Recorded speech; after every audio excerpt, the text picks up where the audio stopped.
দেশের আলেম ওলামাকে জেলখানায় বন্দি করে ফাঁসি দিয়েছে। দেশের আলেম ওলামাকে জেলখানায় বন্দি করে আজীবন জেলে রেখেছে। দেশের সুনামধন্য সুখ্যাতিপূর্ণ বক্তা জনাব দেলোয়ার হোসেন সাঈদ রাহিমাহুল্লাহ তার একজন, যাকে আজীবন জেলে থেকে দুনিয়া থেকে বিদায় নিতে হয়েছে। কেনা তাকে চিনে না, কেনা তাকে জানে না। স্বৈরাচারী শাসক নির্বিচারে কত মানুষকে হত্যা করেছে। এই দেশের নিরীহ নিরপরাধ ভবিষ্যতে জাতির জাতীয় সম্পদ শত শত শিক্ষিত ছেলেকে হত্যা করেছে। সম্মানিত দিনী ভাই বোন, আপনারা জানেন তাদের কথা। এই দেশের উন্নয়নের নামে শত লাখ কোটি টাকা বেহিসাব টাকা লুটপাট করেছে। কত বড় নির্যাতনকারী মানুষ হলে এমনটা হতে পারে? দেশের লাখ কোটি টাকা খরচ করে এই দেশে স্বাধীনতার নাম দিয়ে শত হাজারো মূর্তি ভাস্কর্য তৈরি করেছে।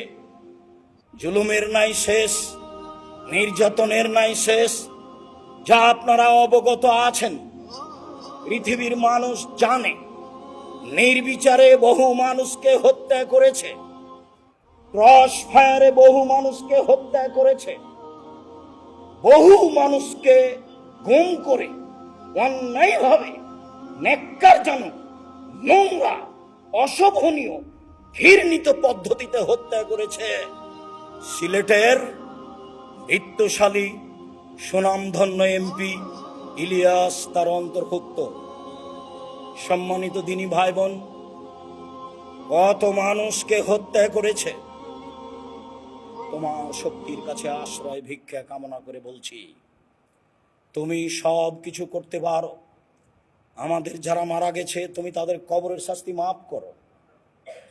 আমরা যারা অসুস্থ তুমি তাদের আরোগ্য দান করো। আমরা যারা বেঁচে আছি তুমি তাদেরকে তোমার রাসূলের পদ্ধতি অনুযায়ী চলার তৌফিক দান করো। তুমি আমাদের জন্য ন্যায়পরায়ণ শাসক দাও, তুমি করতে পারো। তুমি আমাদের দেশের নিরাপত্তা দাও, তুমি আমাদের দেশে শান্তি দাও। মানুষকে জুলুম অত্যাচার হতে, লুটতরাজ রাহাজানি হতে রক্ষা করো। তুমি সর্বশক্তিমান, তুমি সব কিছু করতে পারো। জুমার খুতবায় যা বললাম, তোমার কথা, তোমার রাসূলের কথা বললাম।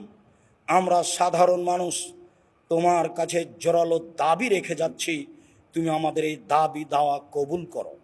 তোমার শক্তির নিকটে, তোমাকে সর্বশক্তিমান মনে করে, তোমাকে অন্তর থেকে প্রাণপণে বিশ্বাস করে, তোমার দরবারে দেশের সার্বিক কল্যাণ কামনা করে